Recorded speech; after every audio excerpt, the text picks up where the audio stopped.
وبما ان الانميات اللي بتتكلم عن الحرب العالميه الثانيه قليله، نروح على طول على المركز الاول واحد اقوى الانميات اللي بتتكلم عن الفتره دي، In This Corner of the World.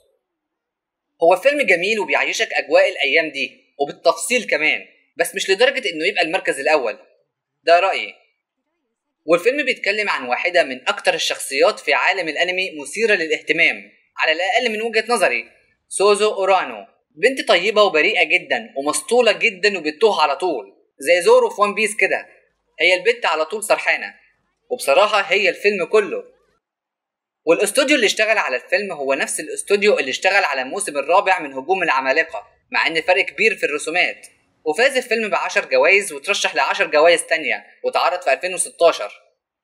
والفيلم مش هيركز مع الحرب خالص ولا هتشوف مقاس كتير فيه. الفيلم كله هيركز مع سوزو من وهي طفلة لغاية ما تكبر وتتجوز وتعيش في بيت جوزها في قرية ساحلية بعد ما كانت عايشة في هيروشيما، وهتتأقلم مع حياتها الجديدة وبيت العيلة الجديد والأجواء دي.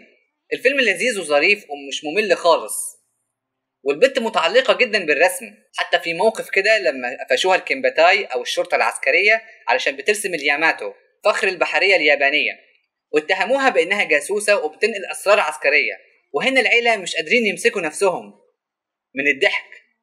والله البت وشها مخطوف ودول بيضحكوا على الهطل، شايفين البت دي جاسوسة. لا وكمان براءتها وطيبتها خلوا الشرطة تشك فيها أكتر. بتتصنع كل ده، ولا هنا لما بدأوا ينسجموا مع بعض بحاجة عيب كده واتقفشوا، وحماها وحماتها عمالين يعلقوا إنهم مبسوطين والجو ده، ودول زي ما انتوا شايفين ولا ردة فعل أخت جوزها. وزي ما في مواقف جميلة كتير اللي أغلب الفيلم ده منها، في مواقف صعبة برضو زي لما تتعرض للانفجار وتموت البنوتة الصغيرة اللي كانت معاها وهي تفقد دراعها، ولا لما هيروشيما تنضرب بالنووي ويشوفوا آثار الانفجار ومش فاهمين إيه ده غير كمان الحصار اللي حاصل عليهم وهيعانوا في حوار التدوير على الأكل ويقللوا من أكلهم والجو ده، وغيرها من المواقف اللي علت جامد من الفيلم ده وشهرته. والفيلم فيه مشهد عري واحد بس ملوش أي لازمة خالص، فواجب التنويه.